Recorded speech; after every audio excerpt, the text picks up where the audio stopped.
E se eu te dissesse que uma mulher obesa perdida na floresta amazônica encontrou algo muito mais valioso que o caminho de volta? Quanto tempo você sobreviveria completamente sozinho na selva mais perigosa do mundo? O que aconteceria se você descobrisse que aquilo que a sociedade considera um defeito em você fosse visto como uma qualidade especial por alguém de uma cultura completamente diferente? Essa é uma história sobre como às vezes precisamos nos perder completamente para finalmente nos encontrarmos. Escreve aí nos comentários de qual cidade você está assistindo. E se você acredita que em toda a história existe um lado bonito, se inscreve no canal e ativa o sininho.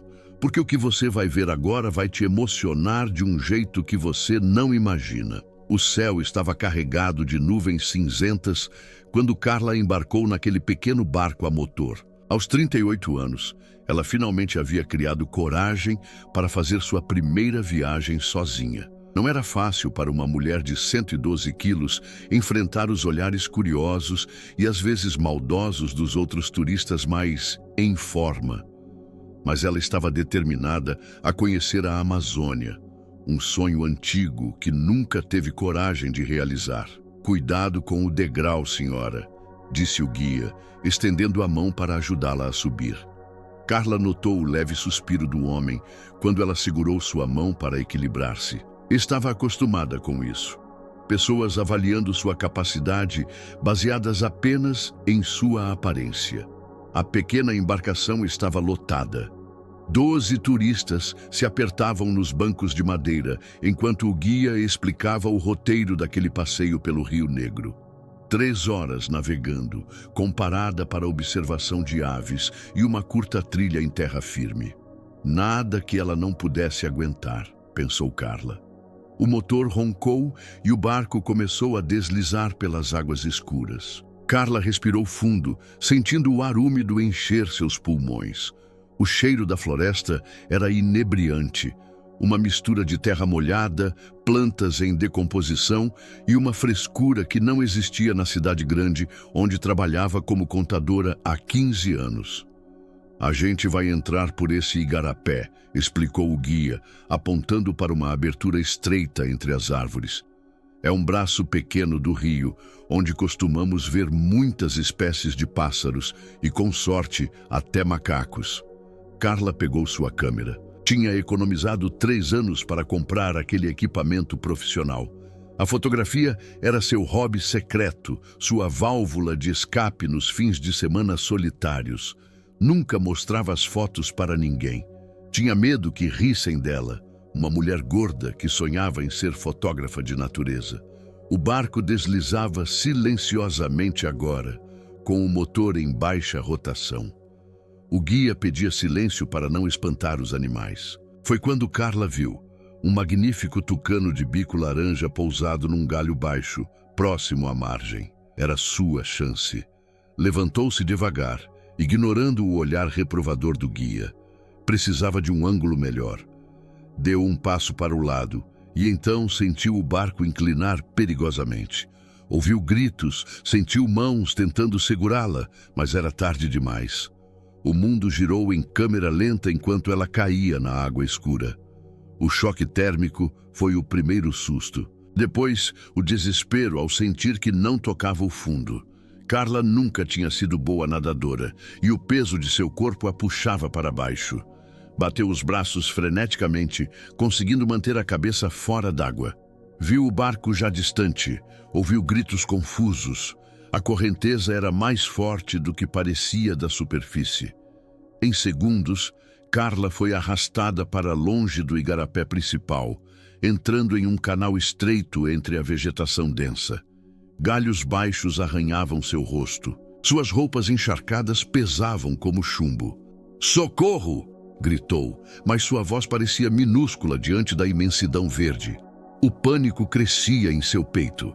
Depois de lutar contra a correnteza por minutos que pareceram horas, Carla conseguiu agarrar-se a um tronco caído. Com esforço sobre-humano, arrastou-se para a margem lamacenta. Caiu exausta, respirando com dificuldade, o coração batendo tão forte que parecia querer sair pela boca. Quando finalmente recuperou o fôlego, a realidade a atingiu como um soco. Estava sozinha, encharcada, sem comida, sem água potável, sem medicamentos, sem telefone. Perdida na maior floresta tropical do mundo. Eles vão me encontrar. Carla tentou se acalmar, falando em voz alta. O guia deve estar chamando o resgate agora mesmo. Mas uma voz interior, mais realista e cruel, sussurrava. Você entrou em um canal secundário. Eles não sabem onde você está. E mesmo que procurem, quanto tempo você, uma mulher obesa e sedentária, vai aguentar aqui? O céu começava a escurecer. Não pela noite que se aproximava, ainda era início da tarde, mas por uma tempestade amazônica que se formava rapidamente. Carla já tinha ouvido sobre elas. Chuvas torrenciais que desabavam sem aviso, transformando trilhas em lamaçais e elevando o nível dos rios em questão de horas. Precisava encontrar abrigo. Arrastando-se pela margem, Carla tentava se orientar. Qual direção seguir? Para onde o barco tinha ido? Tudo parecia igual. Uma parede infinita de verde, sons misteriosos, insetos zumbindo ao redor. As primeiras gotas começaram a cair, grossas como moedas. Em segundos, transformaram-se em um dilúvio ensurdecedor.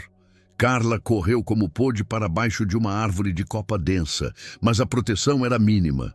Logo estava encharcada novamente, tremendo de frio apesar do calor úmido da floresta. Foi quando o verdadeiro terror a atingiu, um movimento brusco na água próxima à margem. Algo grande e escuro. Seria um jacaré? Uma sucuri? Histórias terríveis que tinha lido sobre predadores amazônicos inundaram sua mente. Recuou desesperada, escorregando na lama, sentindo o tornozelo torcer em um ângulo doloroso. O grito de dor ecoou pela floresta, assustando um bando de araras que voou ruidosamente por cima das copas das árvores. Carla tentou se levantar, mas a dor era lancinante. Seu tornozelo já começava a inchar. É assim que vou morrer, pensou, enquanto lágrimas se misturavam à chuva em seu rosto. Sozinha, perdida, como sempre temi. As horas se arrastaram. A chuva finalmente parou, mas a escuridão começava a cair de verdade agora.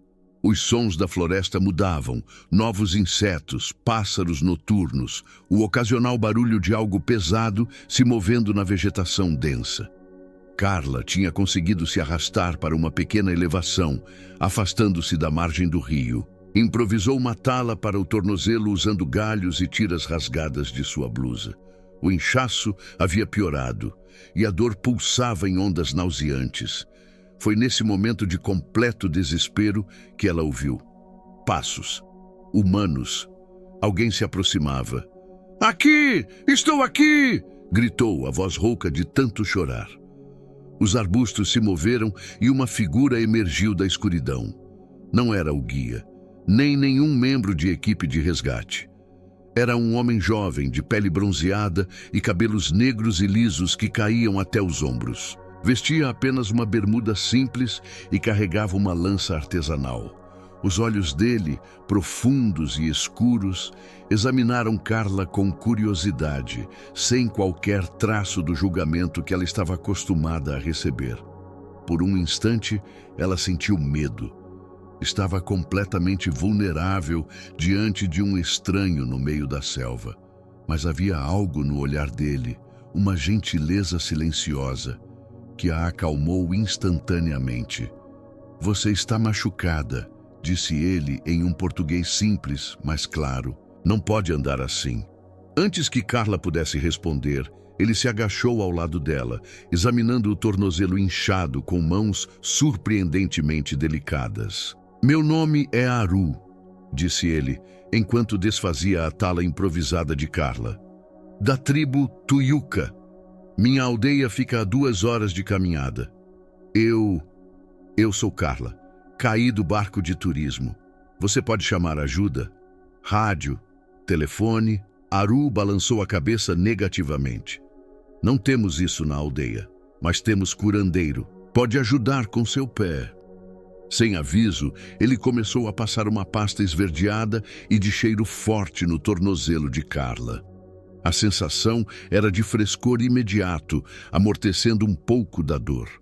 Depois, com habilidade impressionante, fez uma nova tala usando cipós flexíveis e pedaços de casca de árvore. Não pode andar agora.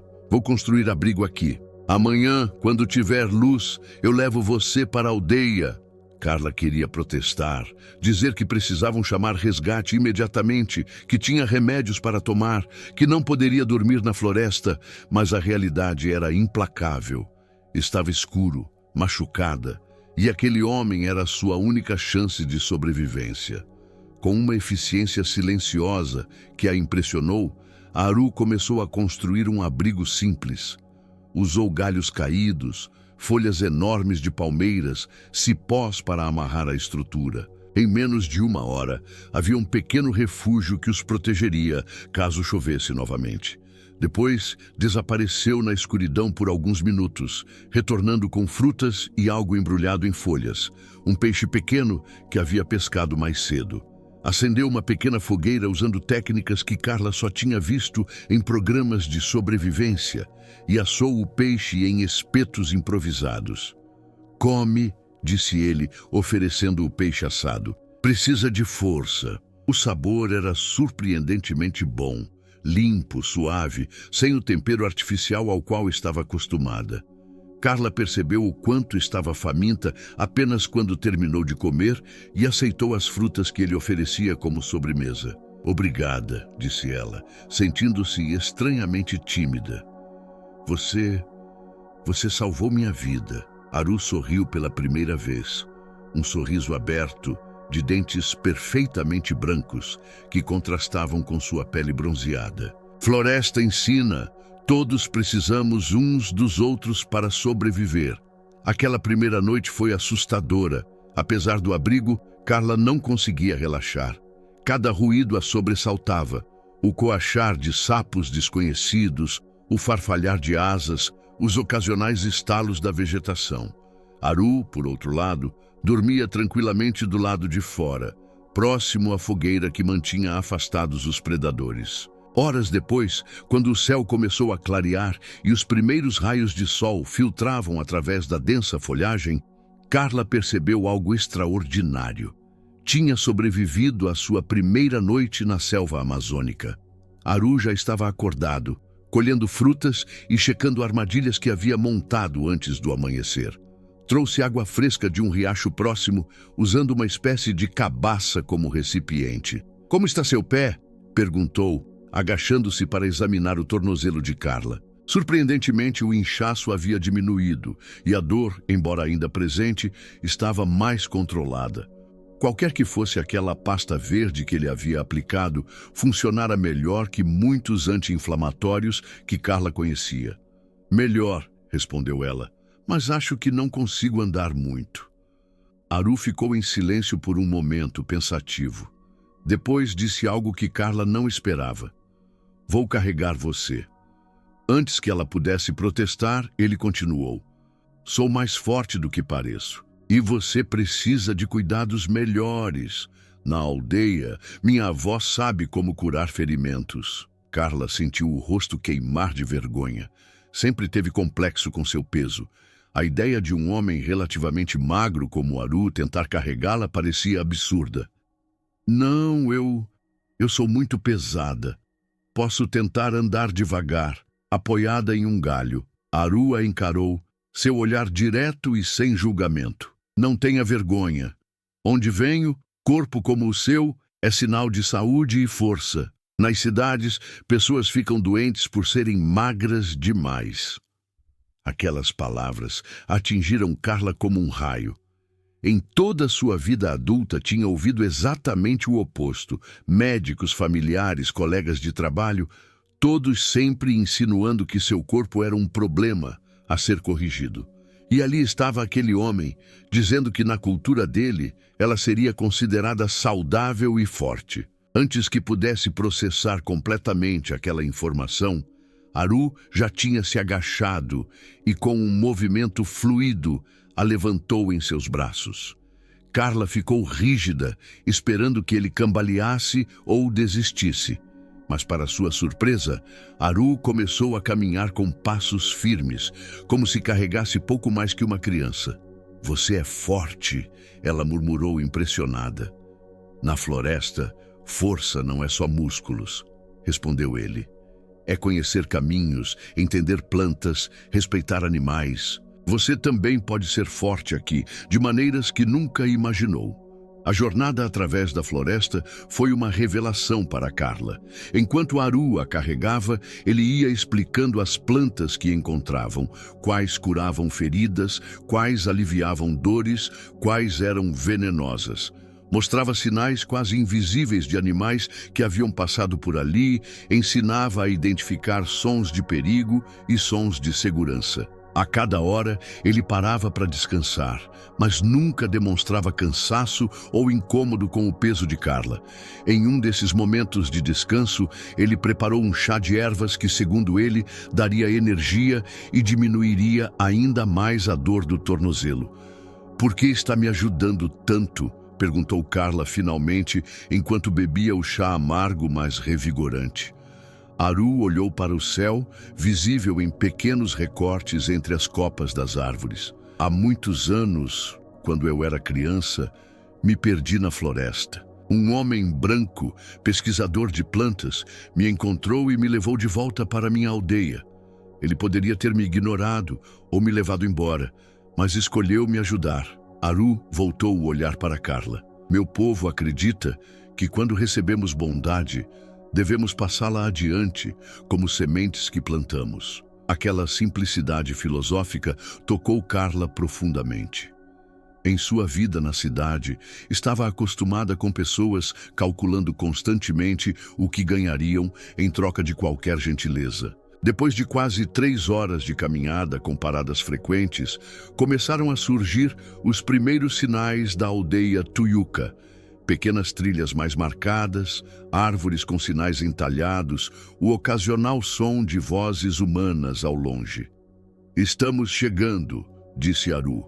"Não tenha medo, meu povo recebe bem visitantes." Carla sentia o coração acelerado. Estava prestes a entrar em um mundo completamente diferente do seu, em condições que jamais imaginara. E seu guia era um homem que conhecera há menos de 24 horas.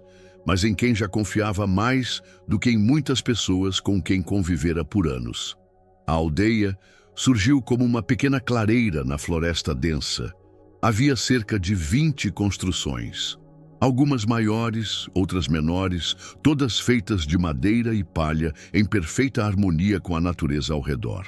Crianças brincavam em um espaço central, mulheres trabalhavam em teares artesanais, homens retornavam da caça. Quando Aru entrou na clareira carregando Carla, todos pararam o que estavam fazendo.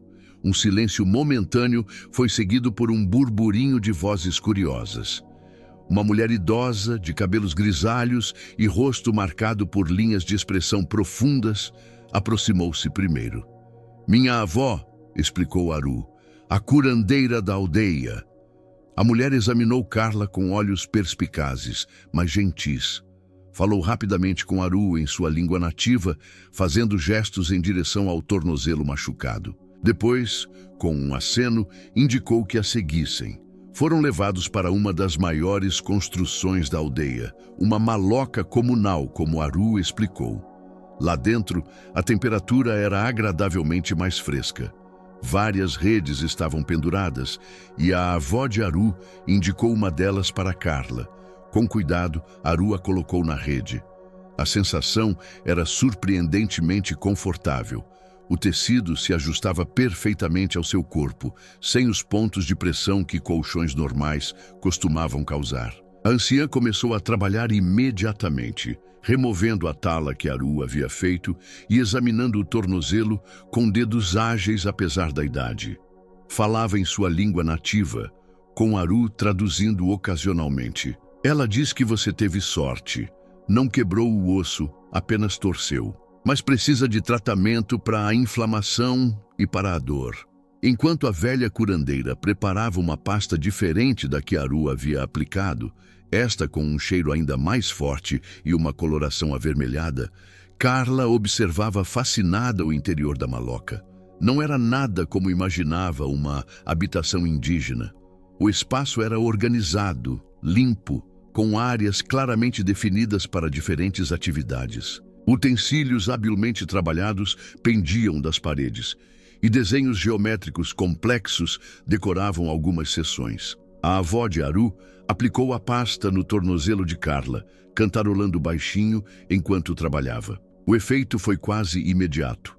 Um calor reconfortante que parecia penetrar até o osso, amortecendo a dor. Ela pergunta como você caiu no rio, traduziu Aru. Carla contou sua história. O passeio de barco, o acidente, a luta contra a correnteza. Enquanto falava, percebeu que outras pessoas da aldeia haviam se reunido na entrada da maloca, escutando curiosas, embora provavelmente não entendessem português.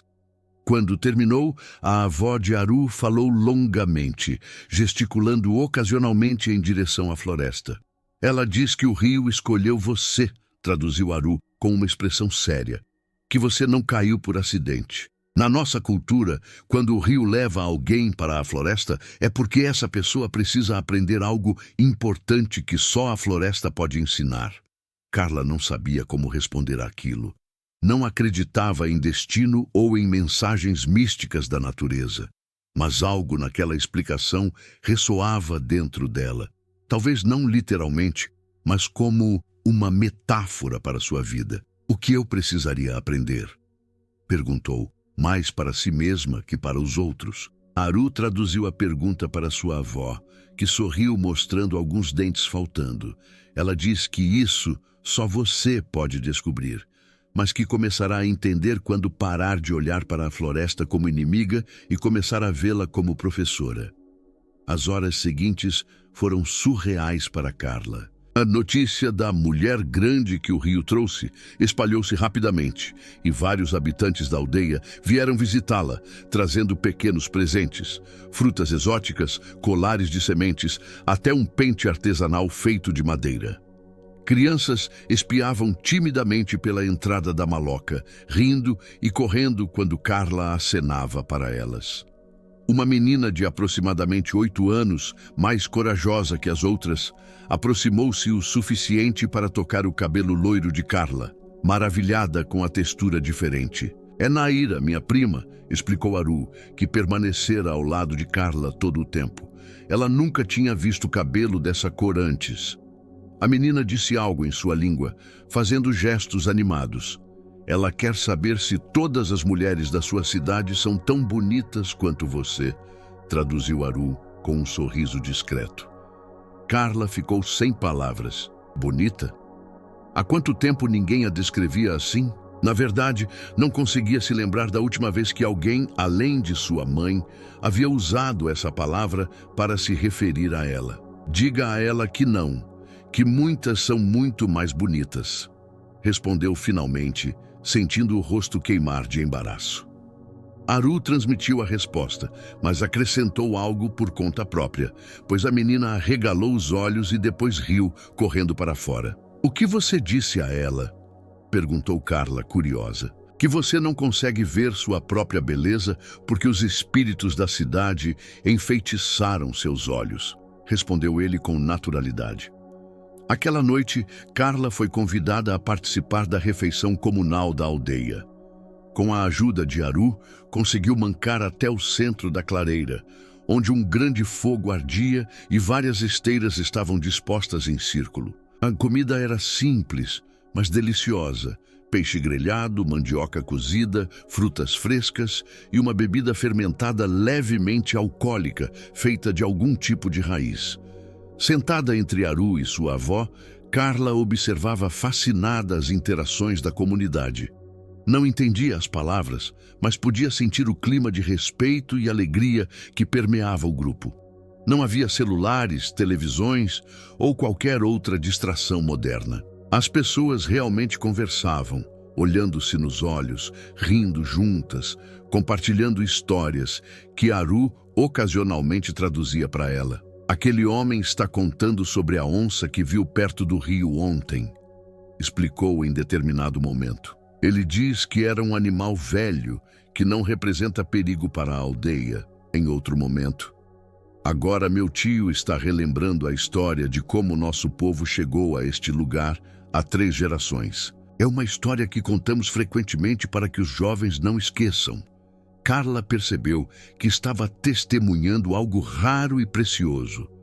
Uma comunidade que ainda preservava tradições orais, onde o conhecimento era passado através de histórias contadas ao redor do fogo, não por livros didáticos ou vídeos do YouTube. Quando a refeição terminou, alguns homens pegaram instrumentos musicais, flautas de bambu, tambores pequenos, chocalhos feitos de sementes. A música começou, primeiro suave, depois ganhando ritmo e intensidade.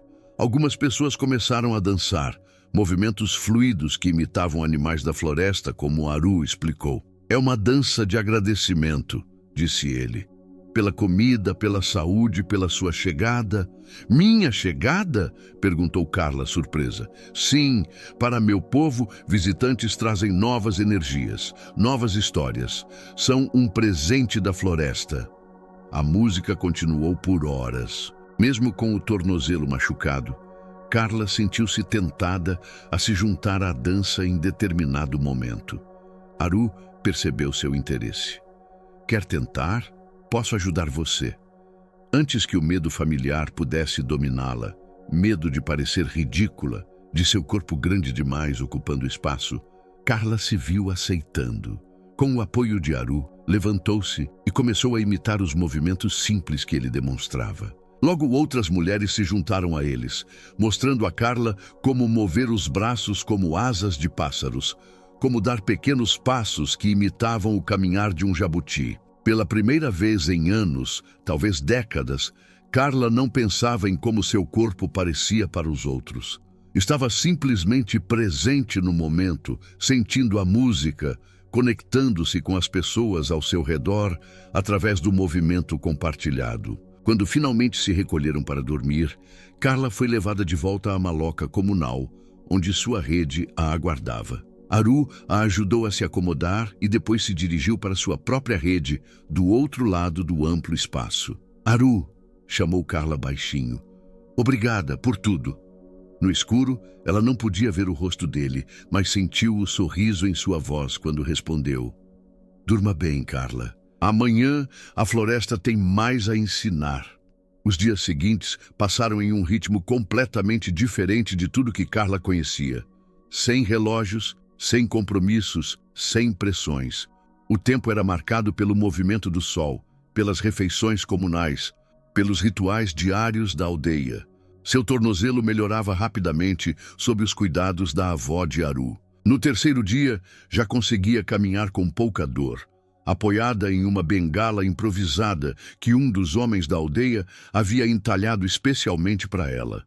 Aru se tornara seu guia constante, explicando os costumes, traduzindo conversas, ensinando palavras básicas da língua tuiuca. Carla aprendeu a dizer obrigada, maldu, bom dia, nhaminimian e isso está delicioso. Ate siambutu. Mais importante, começou a aprender sobre a floresta. Aru a levava em pequenas caminhadas ao redor da aldeia, mostrando como identificar plantas medicinais, como encontrar água potável, como ler os sinais que os animais deixavam. Vê estas marcas no tronco? Perguntou ele em uma dessas caminhadas, apontando para arranhões paralelos em uma árvore. Onça afiando garras, mas são antigas, de muitos dias atrás. Em outra ocasião, mostrou como extrair água potável de uma espécie de cipó, cortando-o na base e deixando o líquido cristalino escorrer diretamente em sua boca. Água mais pura que na cidade, garantiu, oferecendo o cipó para que Carla experimentasse. Estava certo. A água tinha um leve sabor adocicado, fresca e revigorante. Durante essas caminhadas, conversavam sobre tudo. Edu era curioso sobre a vida na cidade, como funcionavam os carros, o que as pessoas faziam para se divertir, como era morar em casas de pedra. Carla, por sua vez, queria saber tudo sobre a vida na aldeia, sobre as tradições Tuyuca, sobre a conexão profunda que eles mantinham com a floresta. Nossa tribo está aqui há centenas de anos, explicou Aru. Aprendemos a viver com a floresta, não contra ela. Tiramos só o que precisamos, devolvemos o que podemos. Foi durante uma dessas conversas que Carla finalmente fez a pergunta que estivera em sua mente por dias. Aru, quando você vai me ajudar a contatar o resgate? Já se passaram 4 dias. Minha família, meu trabalho, devem estar preocupados. Aru ficou sério de repente. Eu ia falar sobre isso hoje. A estação de rádio mais próxima fica na aldeia Baré, a 2 dias de caminhada daqui. Mandei meu primo Macu até lá no dia em que você chegou. Ele deve voltar amanhã ou depois, com notícias. Carla sentiu uma onda de alívio misturada com uma estranha pontada de decepção. A ideia de deixar aquele lugar, de voltar para sua vida antiga, de repente não parecia tão atraente quanto deveria. Quanto tempo até o resgate chegar? Depois que seu primo voltar? Talvez um dia, talvez mais. Depende se helicóptero pode vir ou se precisam mandar barco. Carla assentiu, processando a informação.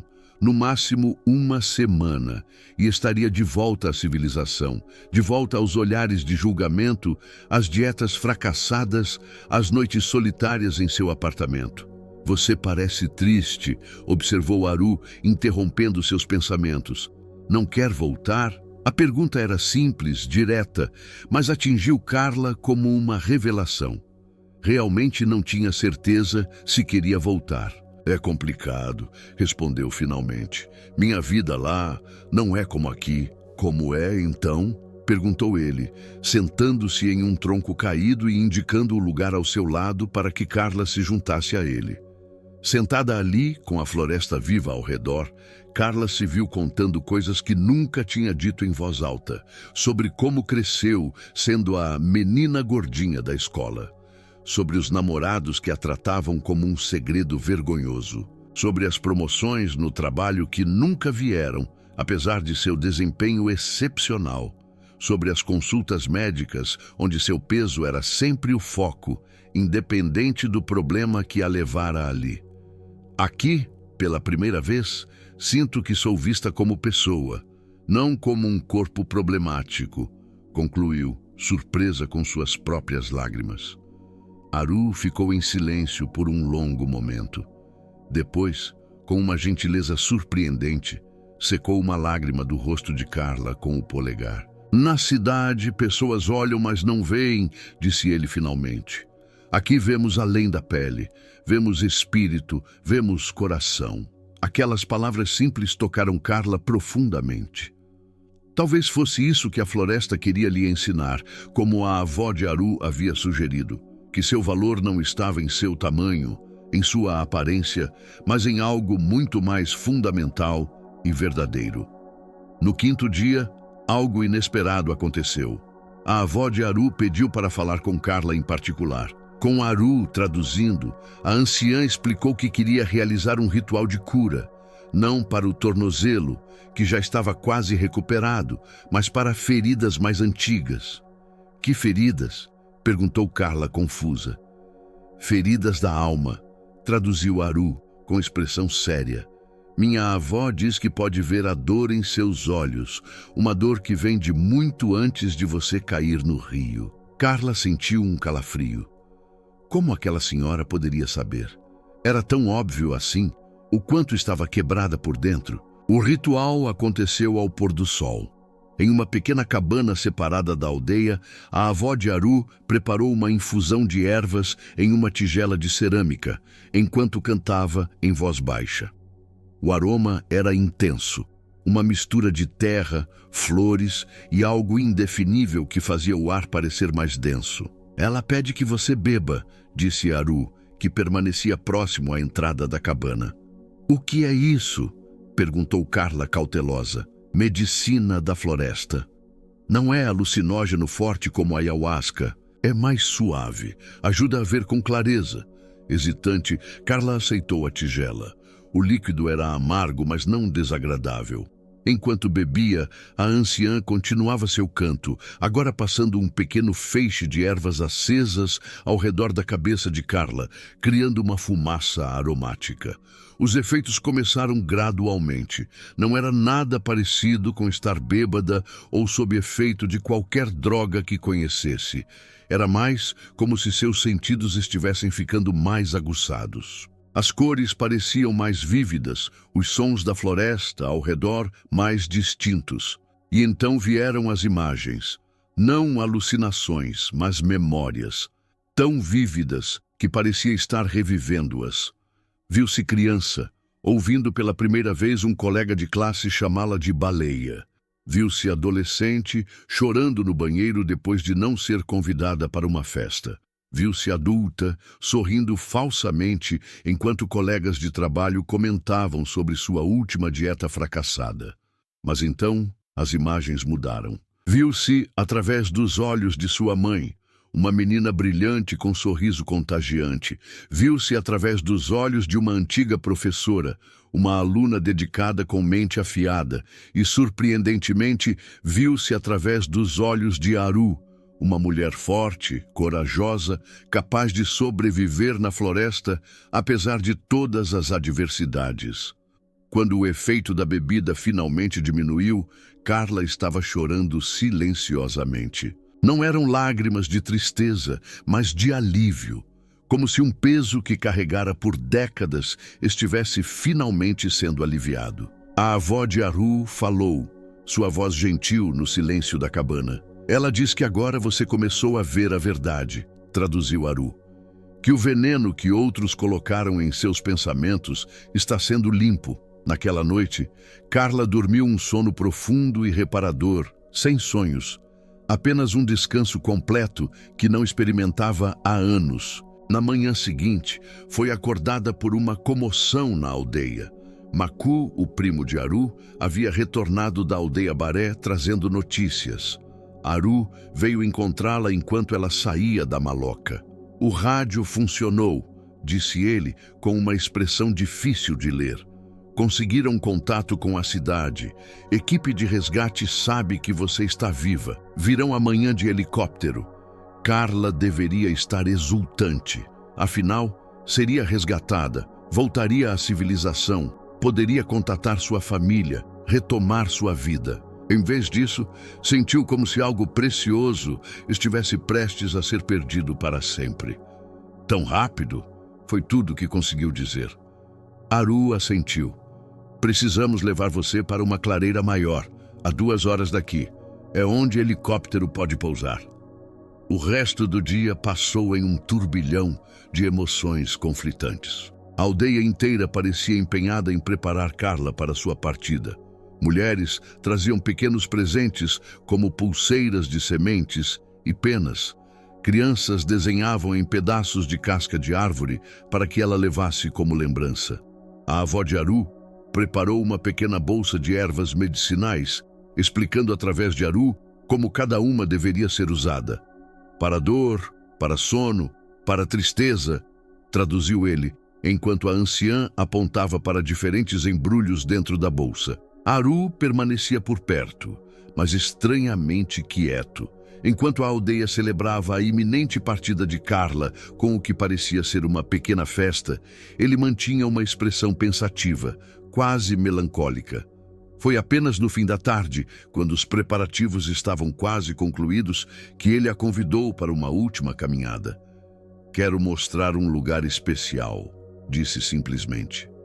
Carla o seguiu sem hesitar. Seu tornozelo já estava quase completamente recuperado, permitindo que acompanhasse o passo rápido de Aru através da floresta. Caminharam por cerca de 20 minutos até chegarem a uma pequena elevação.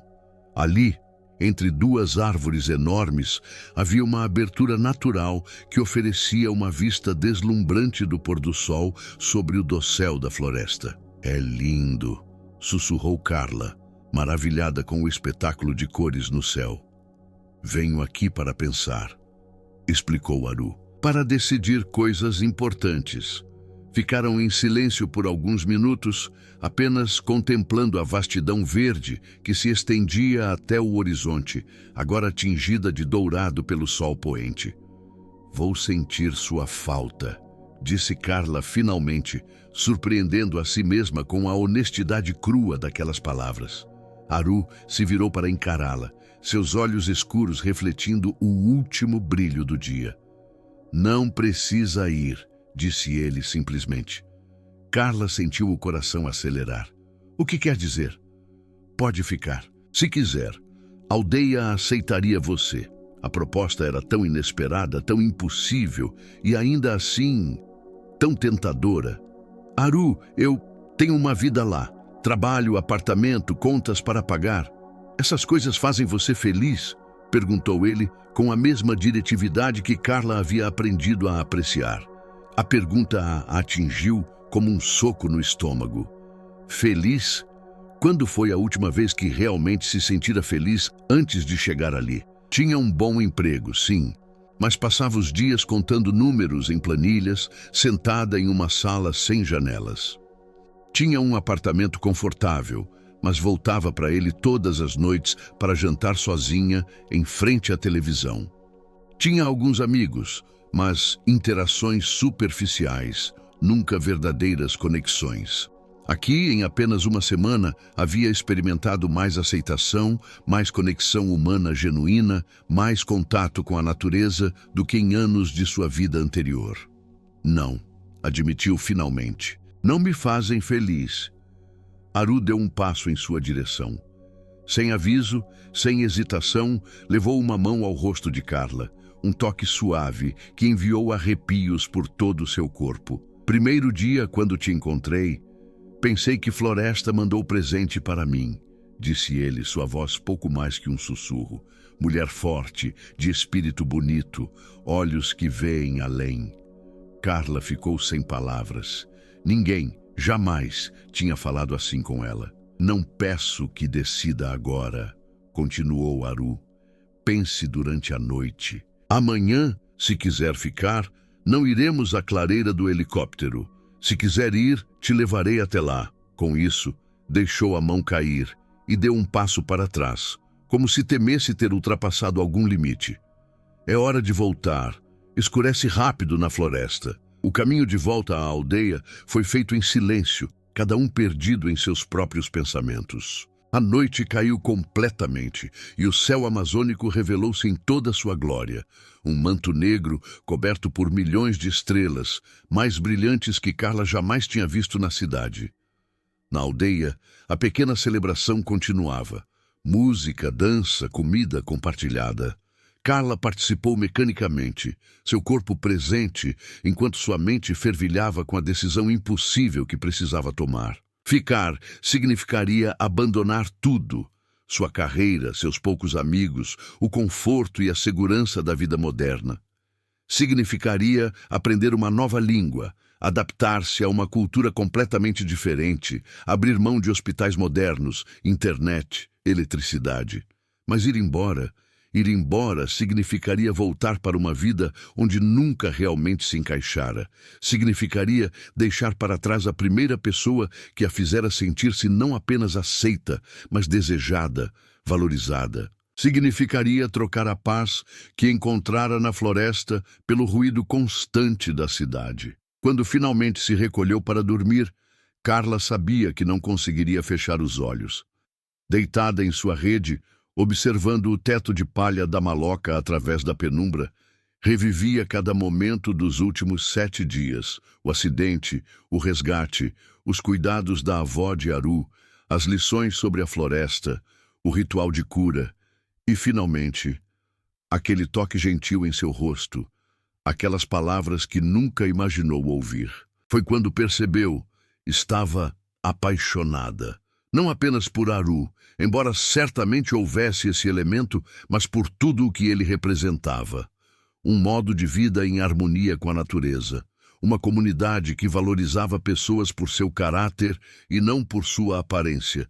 Uma chance de redescobrir partes de si mesma que tinha enterrado sob anos de autocrítica e expectativas sociais.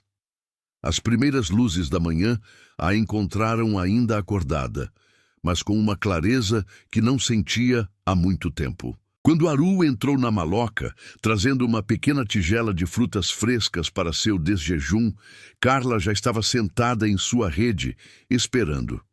"Bom dia", disse ele em português, antes de acrescentar na língua tuiuca, "Nhaminimian, bom dia", respondeu Carla, aceitando a tigela com um sorriso. "Já tomei minha decisão." Aru assentiu, sentando-se em um pequeno banco próximo à rede dela. Seu rosto estava composto, mas Carla podia ver a tensão em seus ombros, a expectativa em seus olhos. "Toda a minha vida", começou ela, "fui definida pelo meu corpo, como se fosse só isso, uma mulher gorda sem nada mais a oferecer. Aqui, pela primeira vez, fui vista como pessoa completa. Você me mostrou um mundo onde posso ser valorizada pelo que sou por dentro, não julgada pelo que pareço por fora." Aru escutava atentamente, seus olhos nunca deixando os dela. "Não sei se conseguiria viver aqui para sempre", continuou Carla. "É um mundo muito diferente do meu, mas também não posso simplesmente voltar e fingir que nada disso aconteceu, que não mudei." Respirou fundo antes de concluir. "Quero ir à clareira hoje. Preciso resolver coisas na cidade. Meu trabalho, meu apartamento, minha família. Mas depois quero voltar. Não para sempre, talvez, mas por tempo suficiente para descobrir se existe um lugar para mim aqui. Se você ainda me quiser." O rosto de Aru se iluminou com um sorriso que parecia conter o brilho de 1000 sóis amazônicos. "Floresta te trouxe uma vez", disse ele. "Trará de novo. Estarei esperando." 2 horas depois, Carla caminhava ao lado de Aru em direção à clareira onde o helicóptero pousaria. Desta vez, ele não precisava carregá-la. Ela avançava com passos firmes, seu corpo mais forte após uma semana na floresta. Atrás deles vinham vários membros da aldeia, incluindo a avó de Aru e a pequena Naira, todos querendo se despedir. Carla carregava uma pequena bolsa improvisada com os presentes que recebera. Ervas medicinais, adornos artesanais, desenhos das crianças. Quando chegaram à clareira, o helicóptero ainda não estava à vista, mas Maku assegurou que chegaria em breve. Tinham confirmado pelo rádio naquela manhã. Os minutos de espera foram preenchidos com despedidas emocionadas. A avó de Aru segurou as mãos de Carla entre as suas, falando palavras que, mesmo sem tradução, comunicavam bênção e carinho. Naira abraçou suas pernas, deixando uma pequena pulseira de sementes coloridas em seu pulso. Finalmente, foi a vez de Aru. Afastando-se um pouco do grupo, eles ficaram frente a frente no centro da clareira. "Tenho algo para você", disse ele, estendendo um pequeno objeto. Era um colar simples, um cordão de fibra natural, sustentando um pingente esculpido em madeira, no formato de uma pequena semente. "É semente de sumalmeira, árvore mais antiga da floresta", explicou ele, enquanto colocava o colar no pescoço de Carla. "Simboliza vida nova que começa pequena, mas cresce forte e grande." Carla tocou o pingente, sentindo a madeira lisa sob seus dedos. "É lindo, vou usá-lo sempre." "Quando estiver pronta para voltar", disse Aru, "vá até posto da FUNAI em Manaus. Pergunte por Raoni. Ele é primo distante. Diga que Aru Tuiuca espera. Ele saberá como te trazer de volta." O som do helicóptero interrompeu o momento. Um ruído mecânico que parecia estranhamente invasivo após dias imersa apenas nos sons naturais da floresta. "Preciso ir", disse Carla, sentindo lágrimas nos olhos. Aru assentiu, seu próprio olhar brilhante de emoção contida. Então, com a mesma naturalidade direta que o caracterizava, inclinou-se e a beijou. Foi um beijo suave, respeitoso, mas carregado de promessa. O selo de um pacto entre 2 mundos. O helicóptero pousou levantando poeira e folhas secas. 2 homens em uniformes desceram, olhando surpresos para o grupo de indígenas. Carla se afastou de Aru e caminhou em direção à aeronave. Antes de embarcar, virou-se uma última vez. Aru permanecia no mesmo lugar, alto e ereto, o vento da hélice agitando seus longos cabelos negros. Seus olhos encontraram os dela, e naquele olhar estava tudo o que precisavam dizer. Voltarei, moveu os lábios silenciosamente. Ele assentiu, um pequeno sorriso nos lábios. Estarei aqui.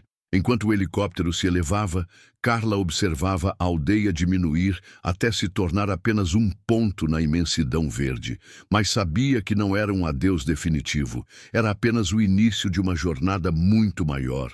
Não apenas de volta à floresta, mas de volta a si mesma. A floresta a havia encontrado quando estava perdida. E através dos olhos de Aru, Carla finalmente se vira como realmente era. Não uma mulher definida por seu peso, mas um ser humano complexo, capaz, digno de amor e respeito. O acidente que poderia ter tirado sua vida acabou salvando-a de uma forma que nunca poderia ter imaginado. E enquanto o helicóptero seguia em direção a Manaus, Carla segurava o pequeno pingente de madeira em seu pescoço, já contando os dias até poder retornar para a floresta e para o homem que enxergara sua verdadeira beleza quando todos os outros haviam falhado. Algumas vezes, precisamos nos perder completamente para finalmente nos encontrarmos. E às vezes o amor está esperando justamente onde menos esperamos, no meio da selva amazônica, nos olhos de alguém que vê não apenas quem somos, mas quem podemos nos tornar.